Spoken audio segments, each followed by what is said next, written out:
ए study point के YouTube channel पर आप सभी मित्रों का पुनः स्वागत है। हम इतने दिन से मानव परिसंचरण तंत्र के बारे में पढ़ रहे थे। आज अपन नया टॉपिक स्टार्ट कर रहे हैं। आज पढ़ेंगे श्वसन तंत्र। क्या पढ़ेंगे? श्वसन तंत्र। श्वसन तंत्र, श्वसन तंत्र को बोलते हैं रेस्पिरेटरी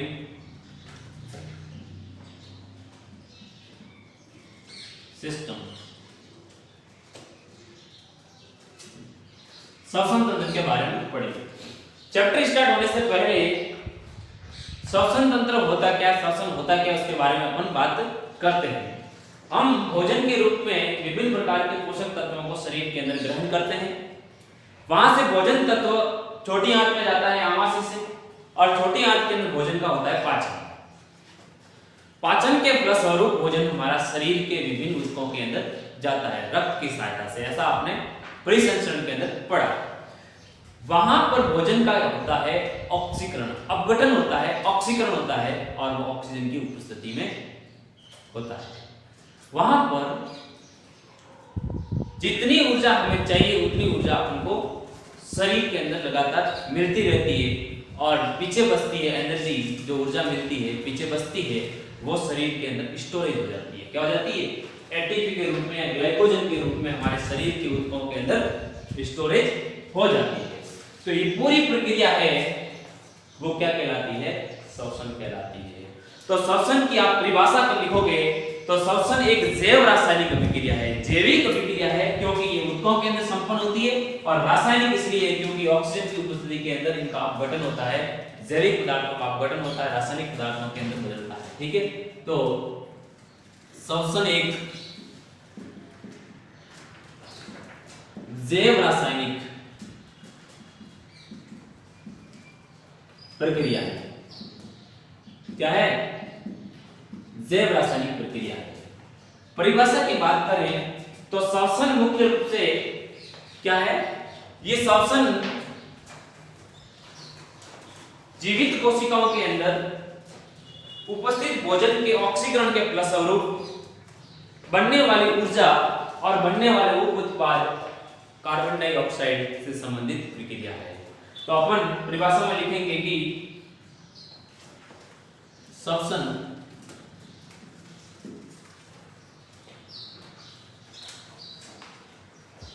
ऊतकों में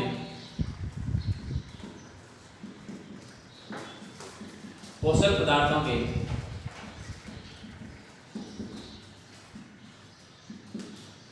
ऑक्सीकरण के फलस्वरूप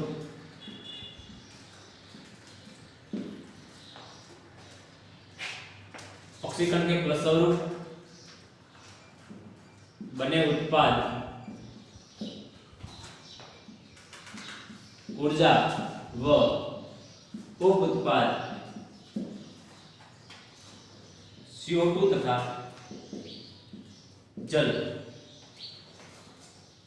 के निर्माण की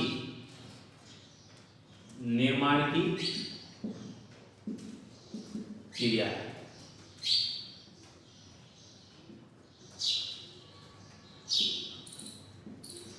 श्वसन के फलस्वरूप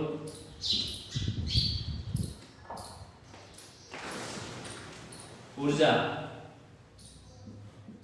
एटीपी के रूप में बनती है, जो शारीरिक कार्यों में काम में ली जाती है।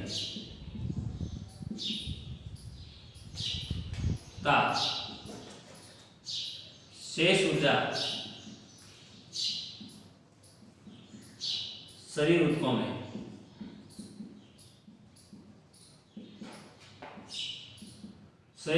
संग्रहित कर ली जाती है।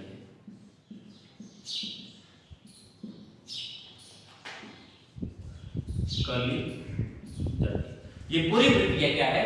श्वसन है। तो यहाँ पर आपको चीज दिखाई दे रही है कि श्वसन ऊतकों में पोषक पदार्थों के ऑक्सीकरण के फलस्वरूप बने उत्पाद ऊर्जा व उप उत्पाद CO2 तथा जल के निर्माण की क्रिया है।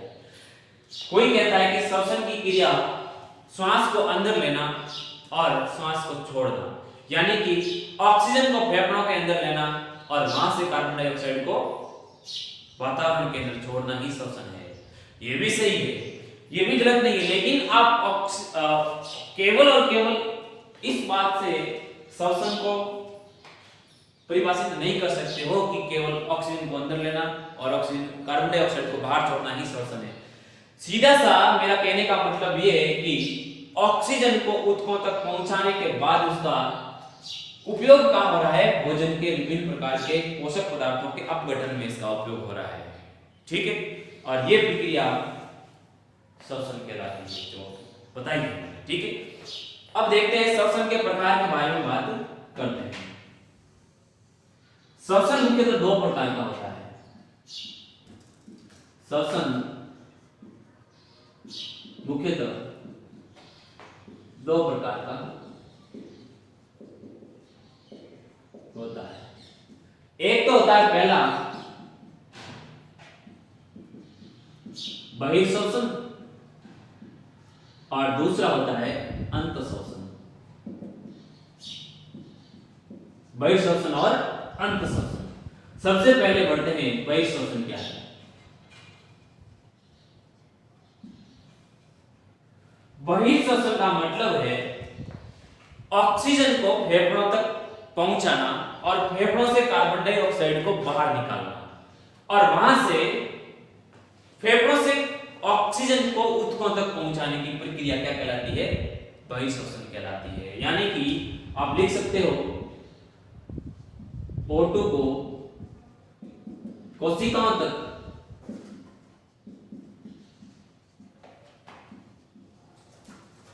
पहुंचाना हो, कोशिकाओं से CO2 को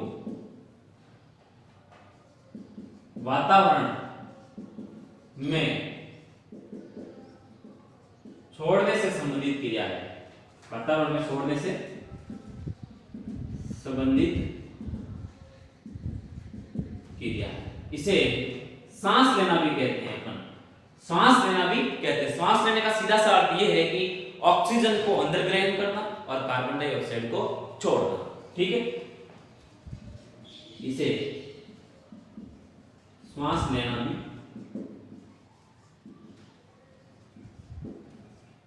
कहते हैं। दूसरा है अंतःश्वसन। ये इंपॉर्टेंट है।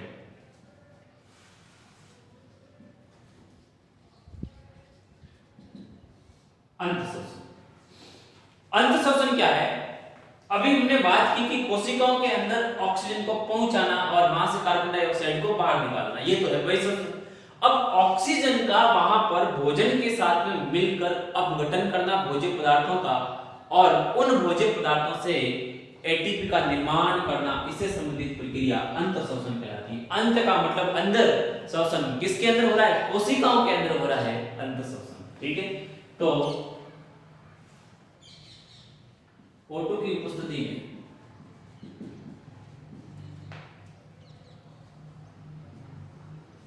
कार्बनिक पदार्थों का अपघटन व ऊर्जा किस रूप में? एटीपी रूप में ऊर्जा निर्माण की ऊर्जा निर्माण से संबंधित क्रिया है। से संबंधित क्रिया है। ये मुख्य रूप से दो प्रकार की होती है। ये अंतःश्वसन मुख्य रूप से कितने प्रकार का होता है? दो प्रकार का होता है। एक तो होता है ऑक्सीजन की उपस्थिति में और एक होता है ऑक्सीजन की अनुपस्थिति में।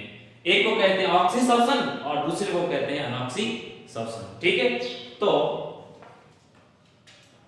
अंतःश्वसन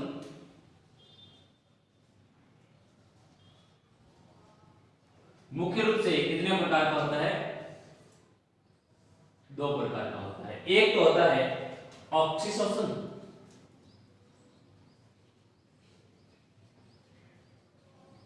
और एक होता है अनऑक्सी सब्सन। ऑक्सीसब्सन होता है O2 की उपस्थिति में, O2 की उपस्थिति में, और ये होता है O2 की अनुपस्थिति में, अनुपस्थिति में। ये चीज आप लोगों ध्यान रखोगे, ठीक है। अंतःश्वसन दो प्रकार का, ऑक्सीसब्सन और अनऑक्सीसब्सन, ऑक्सीजन की उपस्थिति में और ऑक्सीजन की अनुपस्थिति में, ठीक है। ये तो हुई जनरल श्वसन की बात। आप इसको एक बार कॉपी कर लीजिए या आप इसको एक बार स्क्रीनशॉट बना लीजिए, ठीक है। हाँ, अब अपन पढ़ेंगे मानव में श्वसन, क्योंकि हम मानव कार्य की पढ़ रहे हैं इसलिए मानव के अंदर श्वसन की क्रिया पढ़ेंगे। मैं इसको मिटा रहा हूं।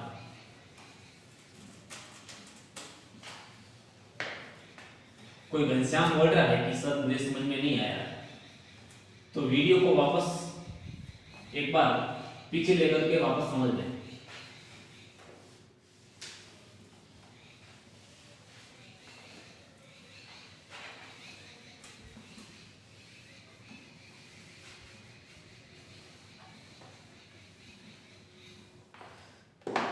हेडिंग बना सकते हो आप, मानव में श्वसन।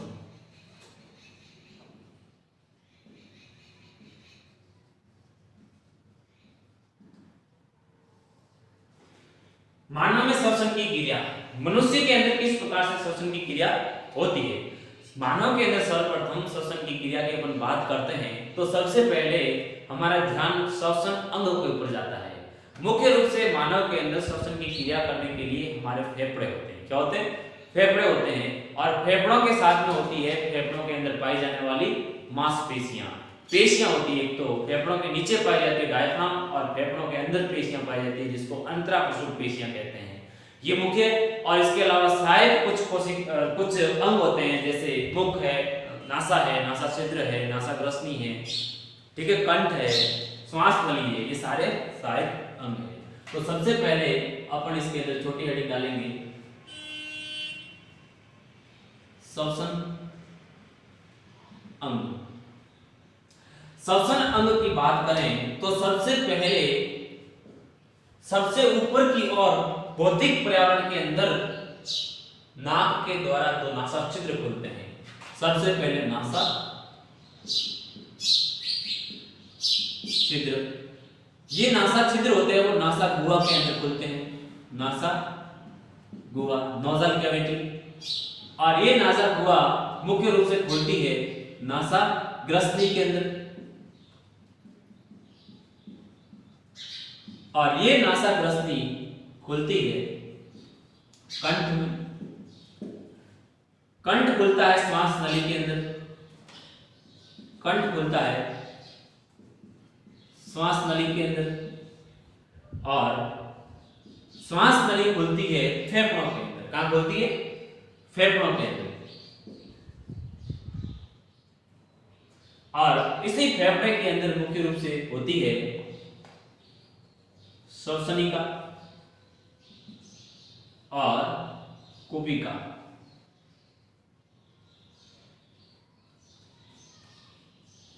कुपिकाएं, और यही कुपिकाएं फेफड़ों के आंतरिक क्षेत्रफल को बढ़ाने का काम करती है, और यही कुपिकाएं फेफड़ों की क्रियात्मक और संरचनात्मक इकाई होती है जो श्वसन की क्रिया में मुख्य रूप से भाग लेती है। ठीक है, एक एक चीज को करके अपन पढ़ेंगे, अलग अलग चीजों को अपन पढ़ेंगे। ठीक है, सबसे पहले है नासा छिद्र। नासा छिद्र, देखो ध्यान दीजिए, नासा छिद्र क्या होता है? नासा छिद्र श्वसन मार्ग का सबसे पहला अंग होता है। श्वसन अंगों के अंदर सबसे पहला अंग कौन सा होता है? नासा छिद्र होता है। ये नासा छिद्र भौतिक पर्यावरण के अंदर दो छिद्रों के रूप में बाहर खुलता है। कोई कहता है कि सर दो छिद्रों के रूप में बाहर क्यों खुलता है? सर पूरा एक हॉल क्यों नहीं बनता है इसका?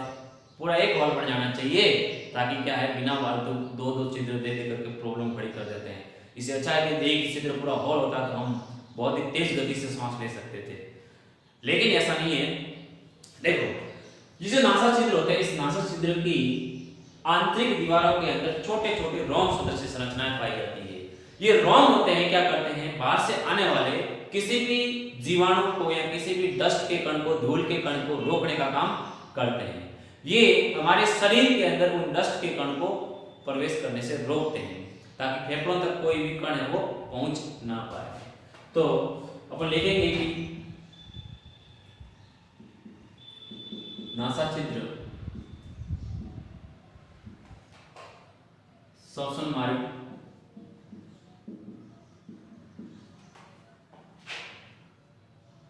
के अग्र अंग के रूप में कार्य करते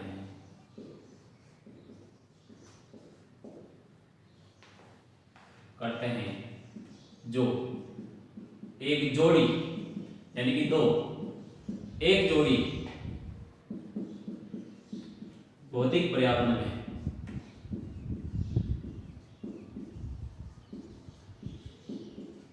खुलते हैं। ठीक है। अब नासा छिद्र के अंदर मैंने कहा रोम पाए जाते हैं।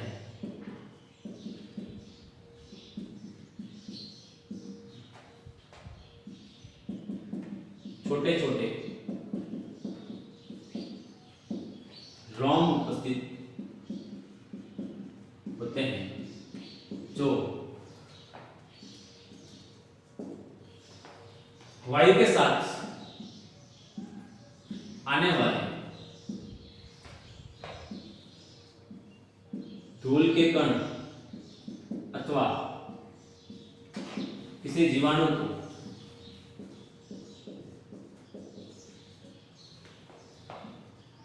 को श्वास नली में या फेफड़ों में जाने से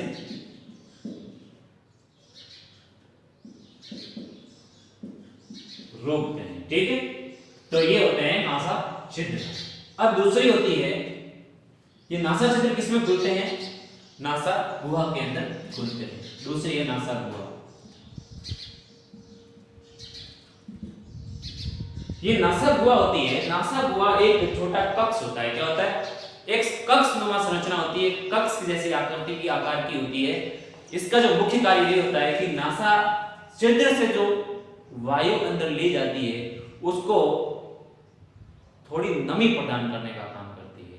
ये उसको शरीर के तापमान के बराबर टेम्परेचर में लेकर के आती है। बाहर से जो वायु खींचते हो आप, वो ठंडी होती है। क्या होती है? ठंडी होती है और सूखी होती है।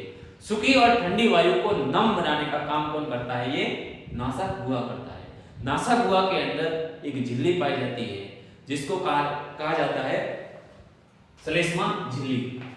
ये श्लेष्मा झिल्ली क्या करती है? श्लेष्मा का स्त्रवण करती है और सूखी वायु को नमी प्रदान करने का कार्य करती है। ये कक्षनुमा आकृति का होता है जिसमें नासा छिद्र खुलते हैं। नासा छिद्र खुलते हैं। ठीक है। इसमें श्लेष्मा झिल्ली पाई जाती है जो श्लेष्मा का स्त्रवण करती है, स्त्रवण करती है तथा आने वाली वायु को नमी प्रदान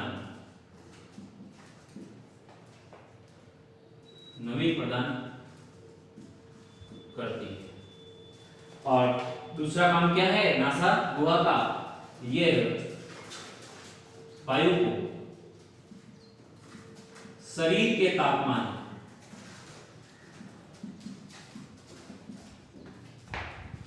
के बराबर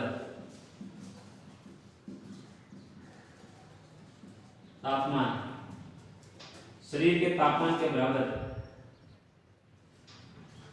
वायु को शरीर के तापमान के बराबर तापमान लाने का कार्य करती है। ठीक है, यानी कि ठंडी वायु को गर्म करने का काम करती है कौन? नासा गुहा। कई बार इस श्लेष्मा झिल्ली के अंदर, ये जो नासा गुहा के अंदर पाई जाती है श्लेष्मा झिल्ली, इस श्लेष्मा झिल्ली के अंदर सूजन आ जाती है। कई बार क्या करता है, अत्यधिक ठंडी, जैसे सर्दियों की, अभी जो सर्दियां चल रही है इसकी बात अपन करें तो अत्यधिक ठंडी वायु की वजह से इस श्लेष्मा झिल्ली के अंदर सूखापन आ जाता है। सूखापन आ जाने की वजह से ये क्षतिग्रस्त हो जाती है और क्षतिग्रस्त होने की वजह से अत्यधिक मात्रा में ये श्लेष्मा का स्त्रवण करती है, जिससे आपका नाक वहां के बहना शुरू हो जाता है। तो अत्यधिक मात्रा में श्लेष्मा का निर्माण कब करेगी? कि जब क्षतिग्रस्त हो जाएगी तब। ठीक है, तो ये नासा गुहा के अंदर पाई जाती है। अब आता है नासा ग्रसनी। पढ़ते हैं नासा ग्रसनी के बारे में।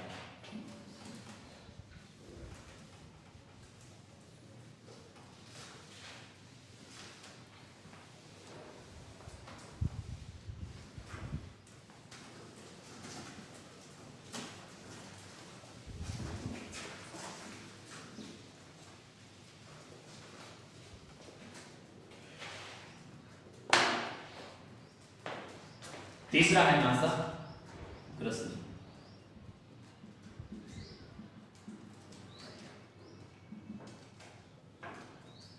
देखो, ये नासा गुहा है, वो आगे जाकर के नासा ग्रसनी के अंदर खुलता है। अब नासा ग्रसनी भी एक कक्षनुमा संरचना है। इसके अंदर दो नलिकाएं खुलती है। दो नलिकाओं की ओपनिंग होती है। एक तो इसके अंदर श्वास नली खुलती है और एक भोजन नली इसके अंदर खुलती है।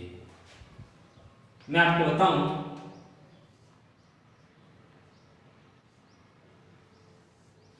देखो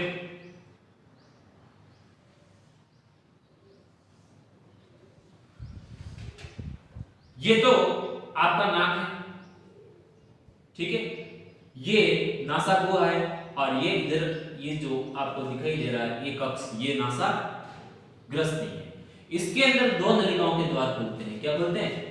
दो नलिका, एक तो भोजन नली होती है और एक श्वास नली होती है। ठीक है, ये दोनों नलिकाओं के द्वार कहां खुलते हैं? इस नासा ग्रसनी के अंदर खुलते हैं। अब यहां पर आपको समझने की बात यह है कि आप श्वास लेते हो तो ये भोजन नली में जाना चाहिए या श्वास नली के अंदर जाना चाहिए, ये समझने की बात आपकी है। अब देखो कई बार क्या होता है, पहले तो मैं ये बताना चाहता हूं कि इस भोजन नली के ऊपर और इस श्वास नली के ऊपर एक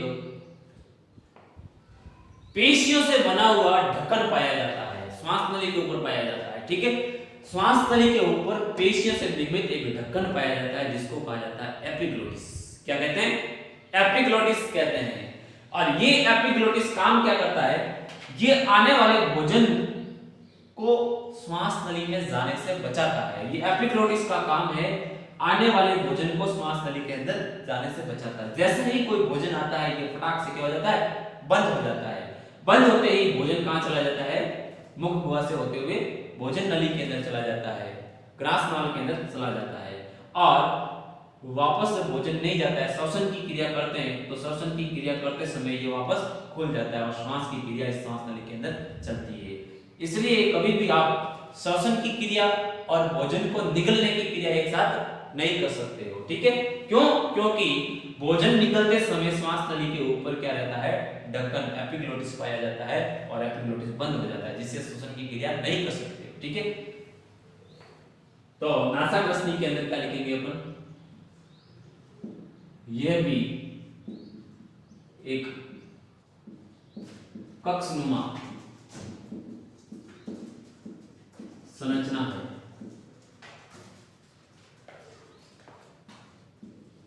इसमें दो नलिकाएं खुलती है, दो नलिकाओं के द्वार खुलते हैं। दो नलिकाओं के द्वार खुलते हैं। दो कौन सी? एक तो भोजन नली और एक श्वास नली। इसोफेगस और श्वास नली। श्वास नली को क्या कहते हैं इसमें? ट्रैकिया। ठीक है। अब देखो श्वास नली के ऊपर क्या पाया जाता है? श्वास नली के ऊपर एक पेशीय ढक्कन, कौन सा? एपिग्लोटिस।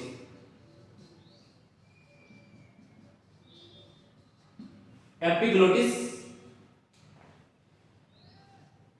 पाया जाता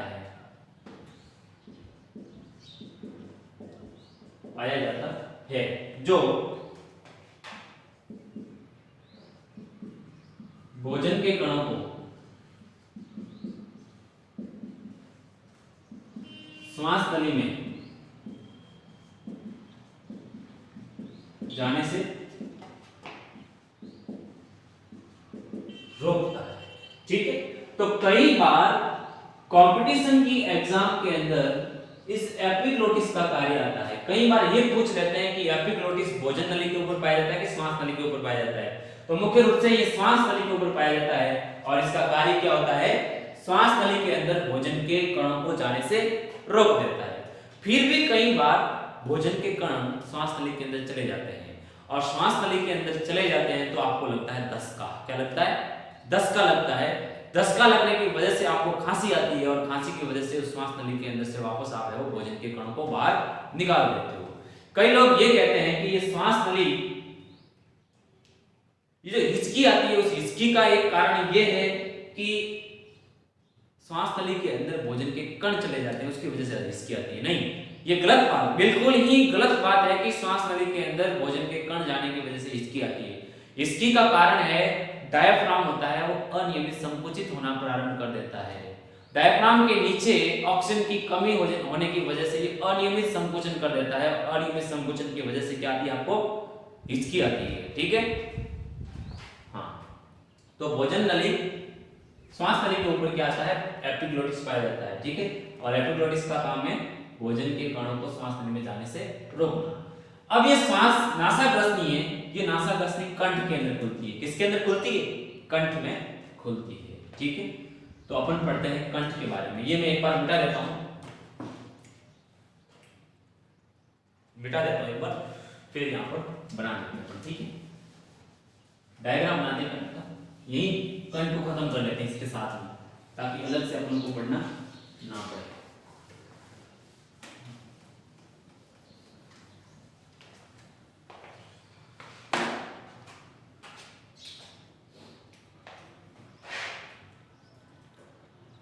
चौथा है कंठ।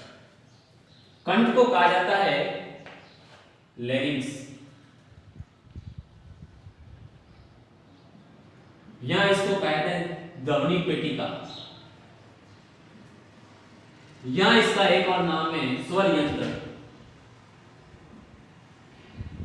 बहुत नामों से इसको बुलाया जा सकता है। ठीक है। देखो इधर ध्यान दें, ये जो कंठ होता है मुख्य रूप से नासाग्रसनी इस कंठ के अंदर खुलती है और कंठग्रसनी का निर्माण करती है। कंठग्रसनी आगे जाकर के श्वास नली के अंदर खुलती है। उससे पहले कंठ होता है एक पेशियों से निर्मित संरचना होती है, त्रिभुजाकार संरचना होती है। पेशियों से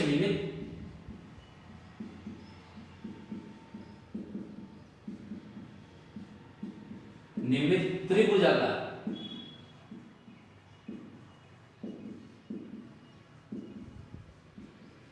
आकृति का। ठीक है। पेशियों से निर्मित और त्रिभुजाकार आकृति का होता है। इसके अंदर मुख्य रूप से 4 प्रकार की उपास्थियां पाई जाती है। अस्थियां नहीं, उपास्थियां पाई जाती है। और वही 4 प्रकार की उपास्थियां वायु के द्वारा कंपन करती है और कंपन के द्वारा ध्वनि का निर्माण करती है। इसलिए इसको ध्वनि यंत्र, स्वर पेटिका या स्वर यंत्र कहा जाता है।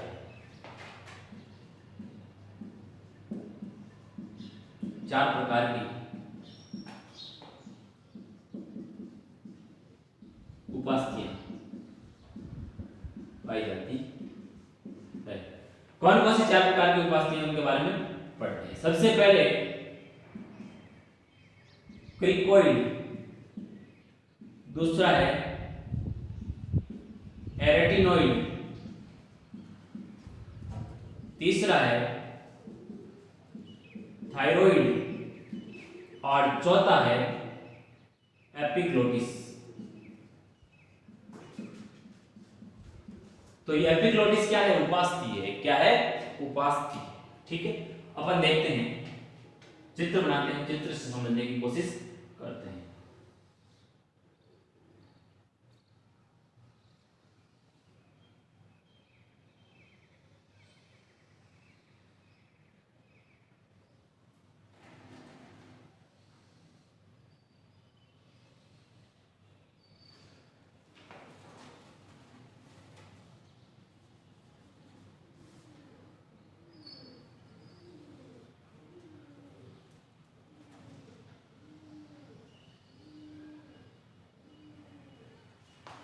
इस प्रकार की संरचना एक त्रिभुजाकार है, वो अस्थि होती है। सबसे ऊपर आप इस संरचना देखोगे तो सबसे ऊपर एक आपको पेशीय ढक्कन पाया जाता है, पेशियों का बना हुआ ढक्कन दिखाई देता है, जिसको कहा जाता है एपिग्लोटिस। क्या कहते हैं? ये कंठ के ऊपर ही पाया जाता है, एपिग्लोटिस। क्या है? एपिग्लोटिस। ठीक है, इसके नीचे की तरफ आप देखोगे तो मुख्य रूप से आपको इस प्रकार की संरचना देखने को मिलेगी।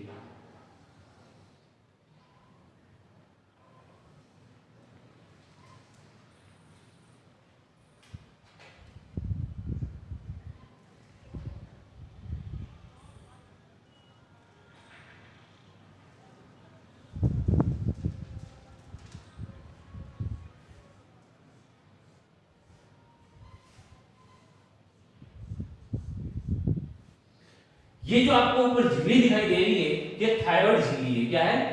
थायराइड झिल्ली।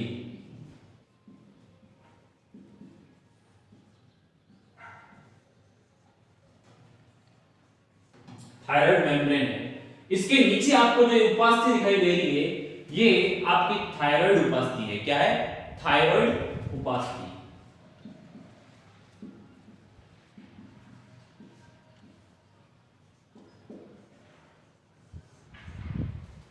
थायराइड कार्टिलेज, उपास्थि को इंग्लिश में कहा जाता है कार्टिलेज। थायराइड उपास्थि है। अब इस कंठ को मैंने इस टाइप से देखा, इसको मैं ऐसे घुमाता हूं। क्या करता हूं? इसको मैं ऐसे घुमाता हूं तो पीछे की ओर मुझे क्या दिखाई देती है? छोटी छोटी त्रिभुजाकार दो अस्थियां है, वो मुझे दिखाई देती है, इस प्रकार की,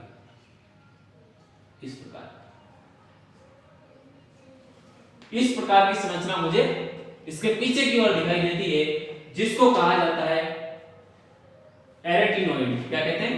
एरेटिनोइड।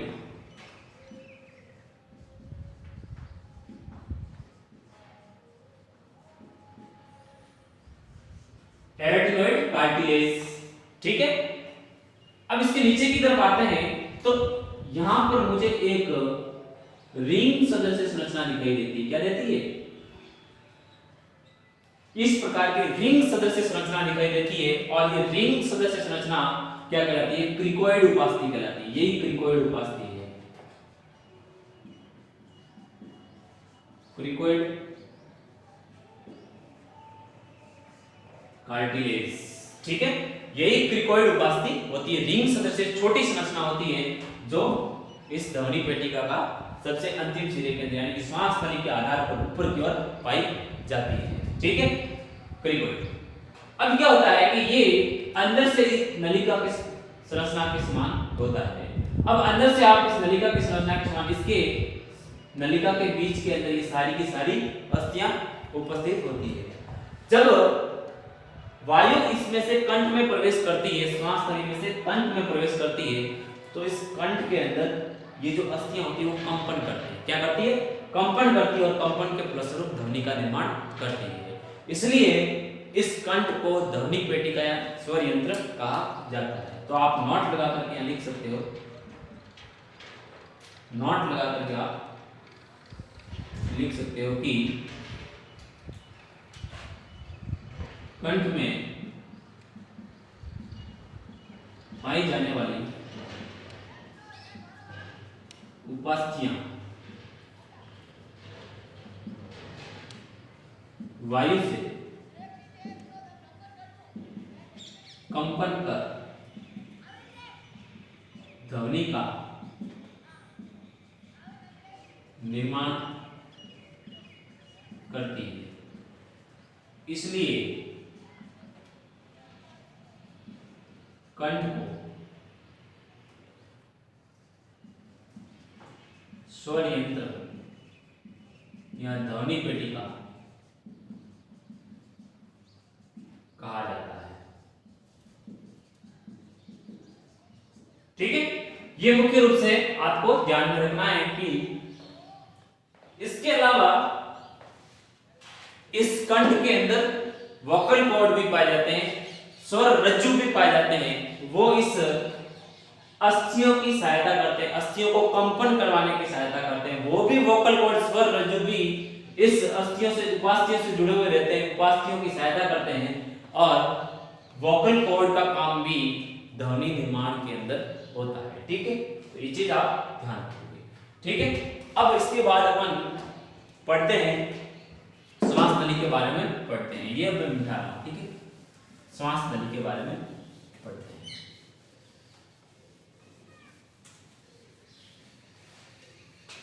ये भी मिटा रहा हूं।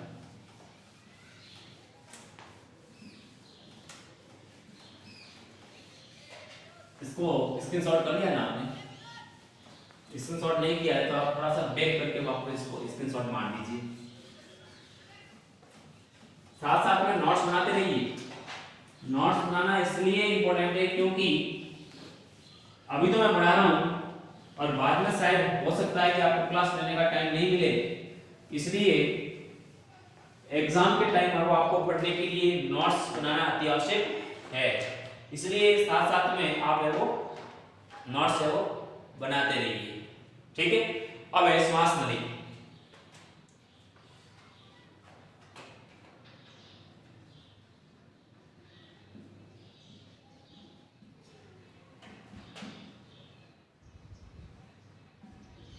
ट्रैकिया।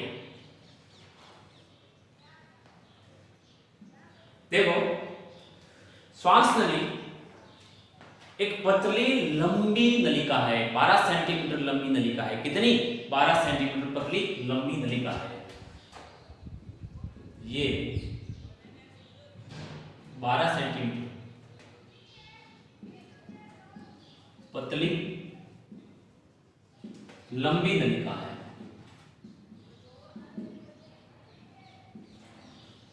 ठीक है, अब ये जो नलिका होती है ये क्या करती है? कंठ से आने वाली वायु को या नासा गुहा से, नासाग्रस्ती और नासाग्रस्ती से आने वाली वायु को फेफड़ों के अंदर पहुंचाने का कार्य करती है। ठीक है, इसका मुख्य कार्य क्या है? ये वायु को फेफड़ों तक या ऑक्सीजन को फेफड़ों तक पहुंचाने का कार्य करती है। ये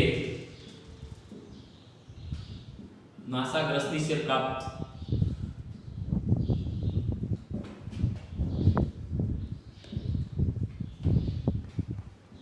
वायु को फेफड़ों तक पहुंचाने का कार्य करती है। अब देखो, थोड़ी इसकी संरचना के बारे में अपन पढ़ लेते हैं।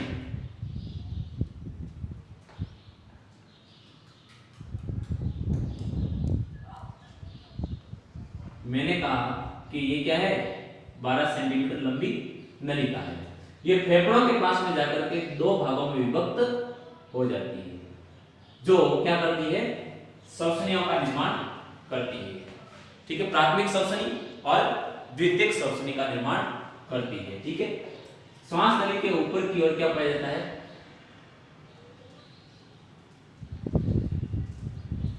कंठ पाया जाता है। ठीक है, अब देखो, इस श्वास नली के बीच में छोटे छोटे उपास्थि में वलय पाए जाते हैं। क्या पाए जाते हैं? उपास्थि में वलय पाई जाती है, रिंग पाई जाती है। संख्या में लगभग 12 से 15 होती है। कितनी होती है? इस श्वास नली में संख्या में 12 से 15 छोटे छोटे क्या पाए जाते हैं, रिंग सदृश संरचनाएं पाई जाती है, रिंग दिखाई दे रही है। ये क्या आते हैं, ऊपरी सतह से तो पूर्ण होते हैं, लेकिन अदर सतह से नीचे की, इसको यहां ऐसे में घुमा दूं तो पीछे की ओर ये नहीं पाए जाते, यानी कि अपूर्ण उपास्थि में वलय होती है, अपूर्ण उपास्थि में वलय। इसको मैं पीछे से घुमा करके देखूंगा तो मुझे इस टाइप की संरचना केवल दिखाई देगी, मतलब ये पूर्ण रूप से बने हुए नहीं होते हैं, ये पीछे की तरफ ही घुमे हुए रहते हैं, ये वापस पूरा राउंड नहीं रहते हैं, मतलब अपूर्ण उपास्थि में वलय पाई जाती है। इनका जो वलय का मुख्य कार्य ये होता है कि ये श्वास लेते समय श्वास नली को पिचकने से रोकते हैं, आपस में चिपकने से रोक देते हैं, उपास्थि में वलय। ठीक है, तो आप लिख सकते हो यहां पर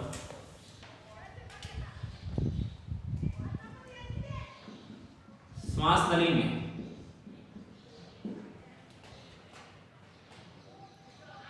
बारह से 15 अपूर्ण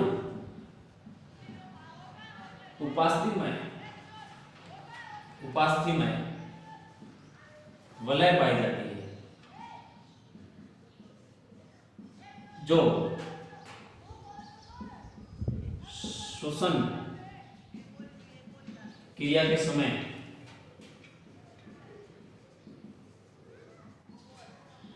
श्वास नली को पिचकने से या चिपकने से, पिचकने से रोकते हैं। ठीक है, उपास्थि में वलय का क्या कार्य है, श्वास नली को वो पिचकने से रोक देते हैं। ठीक है, अब ये जो श्वास नली है आगे जाकर के दो भागों के अंदर क्या हो जाती है, विभक्त हो जाती है और फेफड़ों के अंदर प्रवेश करती है। ठीक है, ये प्राथमिक दोनों श्वसनी आपको दिखाई दे रही है, दोनों ही प्राथमिक श्वसनी है। क्या है, प्राथमिक श्वसनी, और ये फेफड़ों में प्रवेश करती है।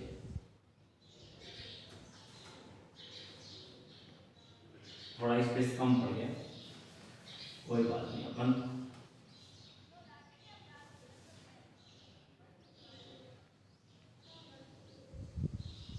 इधर से है वो बना लेते हैं। ठीक है,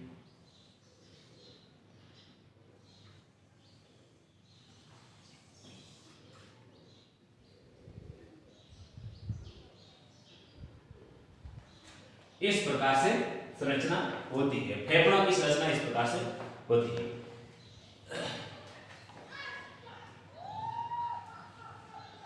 इन फेफड़ों के नीचे की ओर पेशियों का बना हुआ मांसल पट्ट पाया जाता है, या डायफ्राम पाया जाता है, फेफड़ों के नीचे पाया जाता है। ठीक है,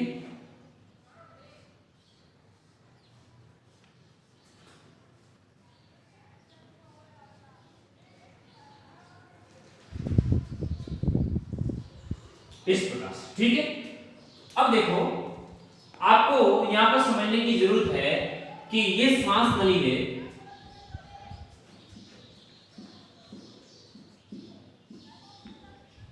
कंठ है, ये आगे जाकर के दो अलग अलग नलिकाओं के अंदर विभाजित हो जाता है और फेफड़े के अंदर प्रवेश करता है। इसको कहा जाता है प्राथमिक श्वसनी, प्राथमिक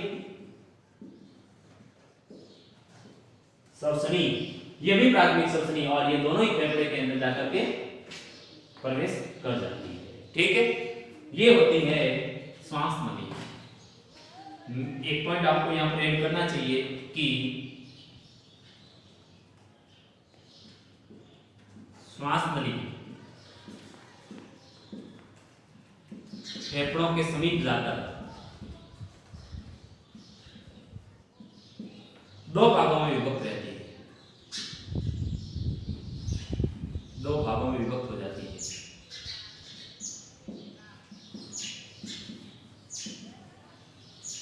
दो भागों में विभक्त हो जाती है, जिसे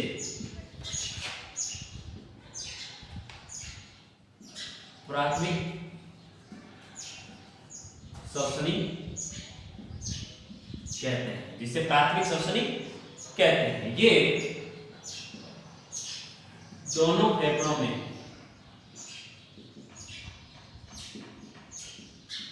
अलग अलग प्रवेश करती है। ठीक है, तो प्राथमिक श्वसनी दोनों ही फेफड़े, दाएं फेफड़े में और बाएं फेफड़े के अंदर अलग अलग प्रवेश करती है। ये है दायां फेफड़ा और ये है बायां फेफड़ा। ठीक है, इस प्रकार से ये चीज आप लिख लीजिए, मैं इसको मिटा रहा हूं।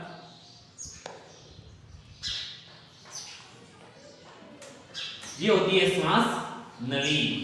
ठीक है, एक उपास्थि में वलय पाई जाती है, उस उपास्थि में वलय का कार्य याद रखना, संख्या याद रखनी, बहुत बार पूछा जा सकता है। ठीक है,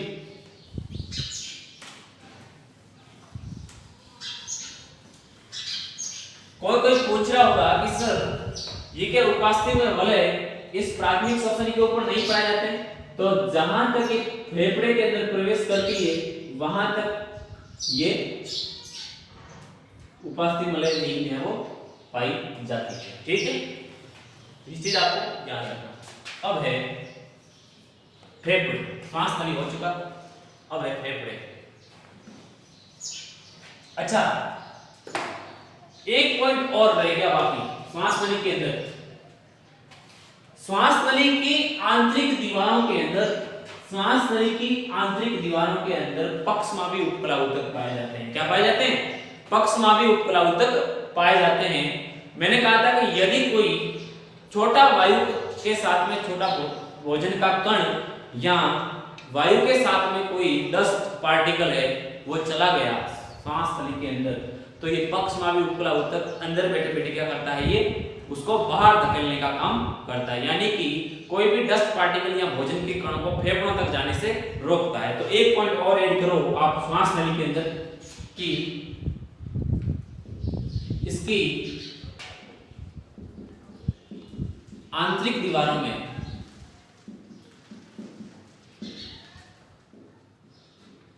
पक्षमापी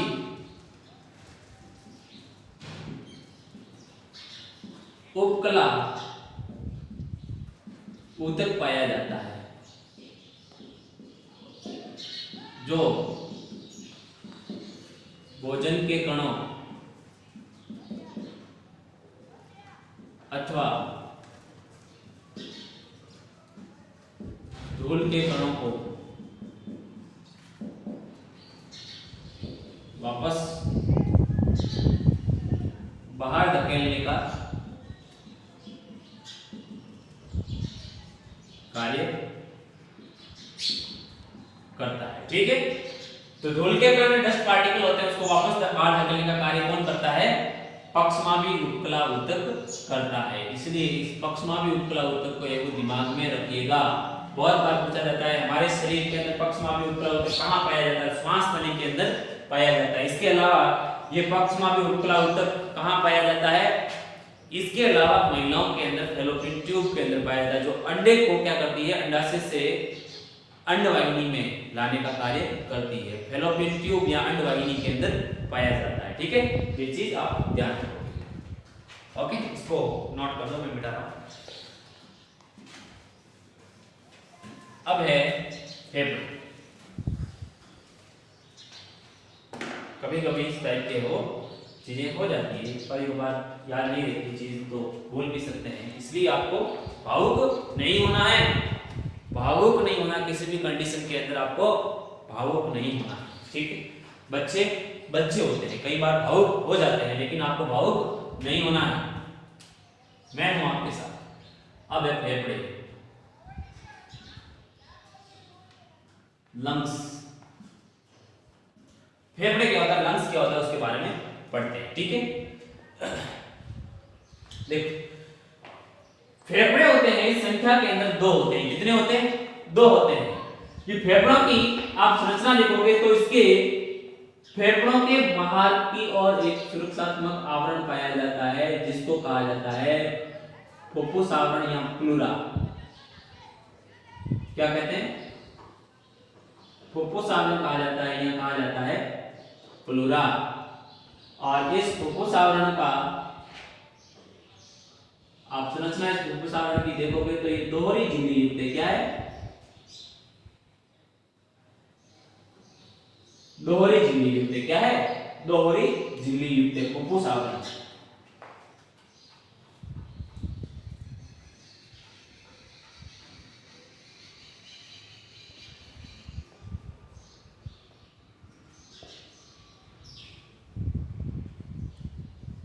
और इसको कहते हैं प्लूरा। क्या कहा जाता है? प्लूरा। तो अपन कहें कि अच्छा, फेफड़ों का निर्माण किससे होता है? फेफड़ों का निर्माण संयोजी ऊतक से होता है। किससे होता है? संयोजी ऊतक पतले ऊतकों के तंतुओं से, या अपन कह सकते हैं फाइब्रस ऊतक से होता है। फेफड़ों का निर्माण फाइब्रस,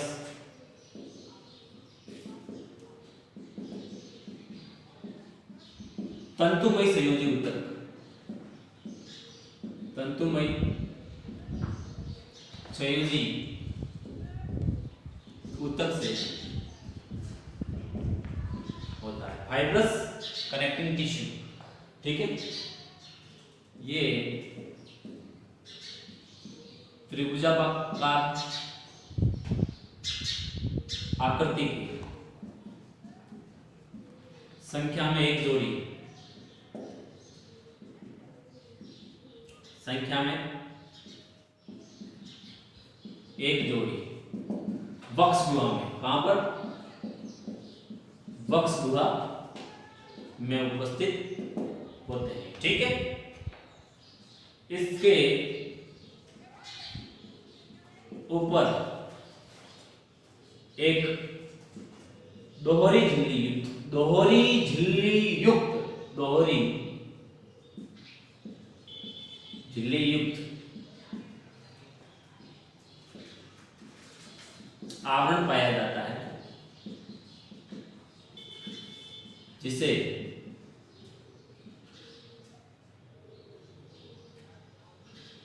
फुफ्फुस आवरण अथवा प्लूरा कहा जाता है।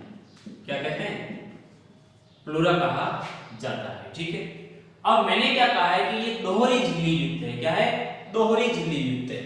तो इन दोनों झिल्लियों के बीच में आपको एक अवकाश दिखाई देता है। इस अवकाश को कहते हैं प्लूरल अवकाश। क्या कहते हैं? प्लूरल अवकाश। और इस प्लूरल अवकाश के अंदर भरा रहता है प्लूरल फ्लूइड, प्लूरल द्रव्य भरा हुआ रहता है। इस प्लूरल अवकाश में प्लूरल द्रव्य भरा रहता है। दोनों झिल्लियों के मध्य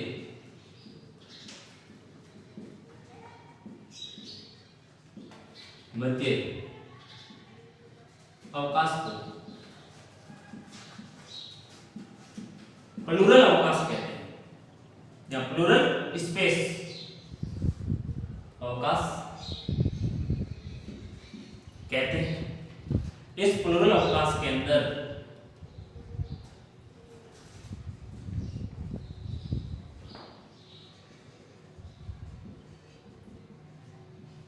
प्लूरल अवकाश में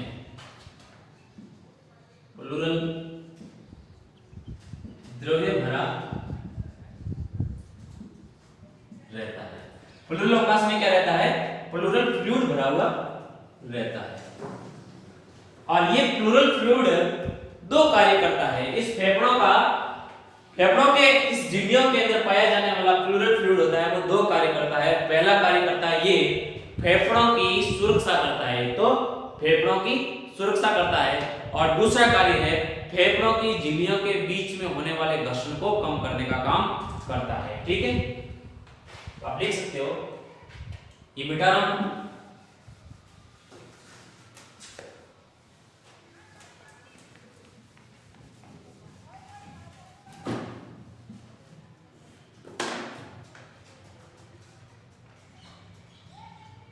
प्लूरल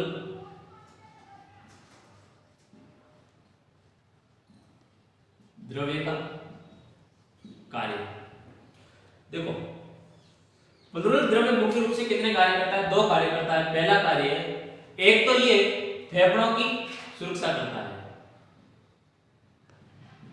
फेफड़ों की सुरक्षा करना,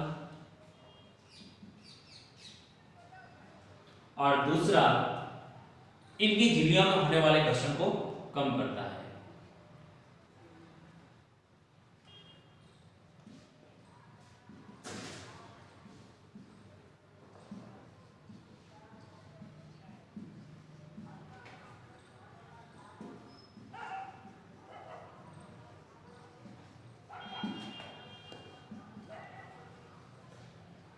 कम करना। ठीक है, दो कार्य है मुख्य रूप से, एक तो सुरक्षा करना और एक। अब आप इस फेफड़े की आंतरिक संरचना देखोगे तो फेफड़े की आंतरिक संरचना के अंदर आपको मुख्य रूप से इस प्रकार की संरचना है वो दिखाई देगी। ये प्राथमिक श्वसनी आगे जाकर के द्वितीयक श्वसनी के अंदर विभाजित हो जाती है। किसमें? द्वितीयक श्वसनी के अंदर विभाजित हो जाती है इस प्रकार से।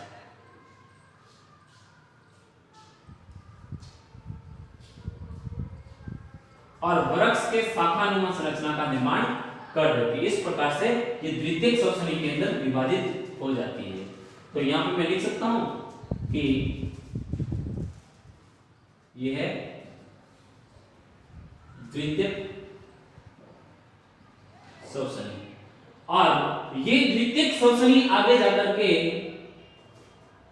तृतीयक श्वसनी के अंदर क्या हो जाती है? विभाजित हो जाती है और एक वृक्ष की शाखानुमा संरचना का निर्माण करती है। ठीक है, इस प्रकार से।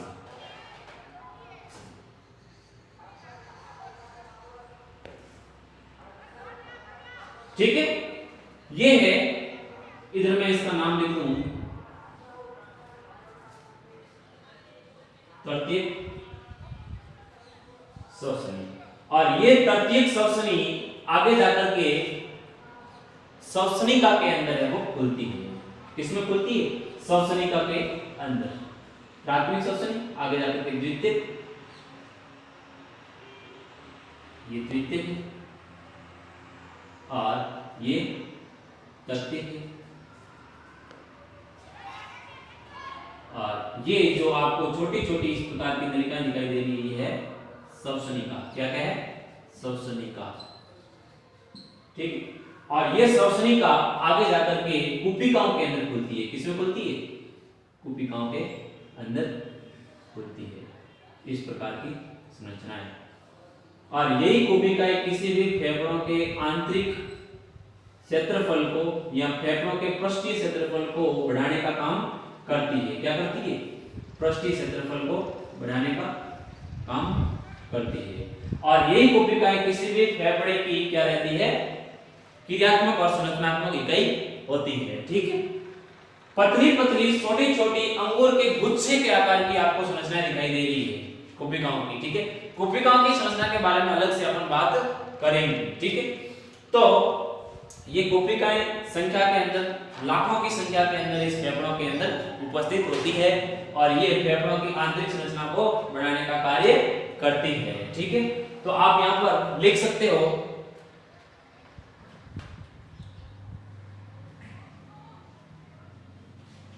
आंतरिक रूप से फेफड़े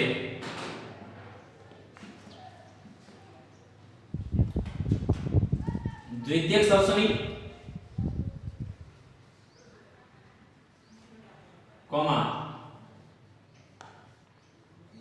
तृतीयक श्वसनी, कॉमा श्वसनिका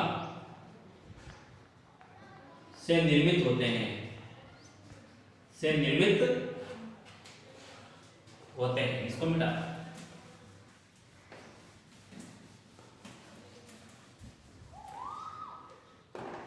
निर्मित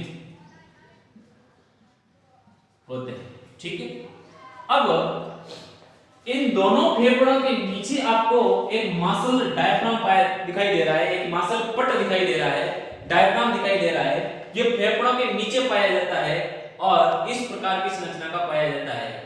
इसका सामान्य स्वरूप होता है गुबंदाकार। कैसा होता है? गुबंद के आकार का, मंदिर के जो गुबंद होते हैं ना, उसके आकार का ये होता है। ठीक है, तो आप लिख सकते हो पॉइंट कि फेफड़ों के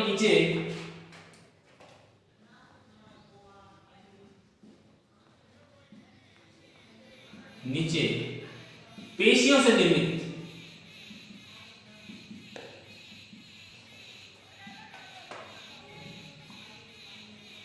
मासल पट, यहां इसको कहा जाता है डायफ्राम, पाया जाता है, जो जिसका सामान्य स्वरूप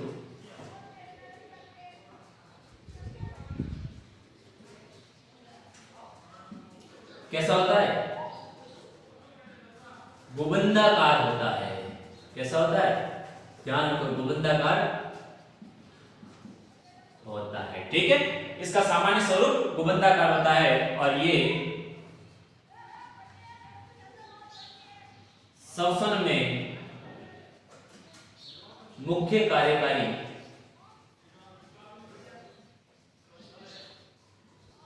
भूमिका निभाता है। श्वसन की क्रिया करते समय अंत श्वसन करते हैं तो ये डायफ्राम होता है वो चपटा हो जाता है। क्या हो जाता है? चपटा हो जाता है। गुबंदाकार आकृति से ये चपटा हो जाता है जिससे वो श्वसन की क्रिया होती है। श्वसन की क्रिया के अंदर अलग से अपन इसको पढ़ेंगे। एक पॉइंट मैं आपको बताना चाह रहा था कि कई लोग ये कहते हैं कि हमारा हार्ट है वो इस भाग में यहाँ पर स्थित होता है, यहाँ पर स्थित होता है। गलत बात। ये हृदय होता है, मैंने कहा था कि दोनों फेफड़ों के मध्य स्थित होता है। यहाँ पर दोनों फेफड़ों के बीच स्थित होता है। ठीक है, ये क्या है? हृदय है अपना। क्या है? हृदय। तो ध्यान रखो कि हृदय की स्थिति इन दोनों फेफड़ों के मध्य होती है और ये है डायफ्राम। इस प्रकार से फेफड़ों की संरचना। कोई बच्चा ये सोच रहा होगा कि सर इसके अंदर तो इसे आपने संरचना बनाई, इसके अंदर ऐसी नहीं होती क्या? दाएं फेफड़े के अंदर ऐसी नहीं होती, आप बाएं फेफड़े के अंदर बना दी। तो मैं आपको बता देना चाहता हूं, आपको भावुक नहीं होना है। फिर बता दे रहा हूं, बच्चे होते हैं भावुक हो जाते हैं। कल अपन पढ़ेंगे कोशिकाओं के बारे में, कोशिकाओं की संरचना के बारे में पढ़ेंगे, कोशिकाओं के बारे में बात करेंगे। इसलिए आप है वो इन चीजों को साथ साथ में पढ़ते रहिए, इन चीजों को साथ साथ में रिकॉल करते रहिए, याद करते रहिए और हमेशा बने रहिए। इस छोटे से परिवार को बड़ा बनाने का काम आपका है। अपने दोस्तों के साथ, अपने मित्रों के साथ में इसको शेयर कीजिए। अधिक से अधिक इनको अपने अपने मित्रों के साथ में भेजने की कोशिश कीजिए और हंसते रहिए, मुस्कुराते रहिए और देखते रहिए ए स्टडी पॉइंट। बहुत बहुत आभार, बहुत बहुत धन्यवाद। Thank you.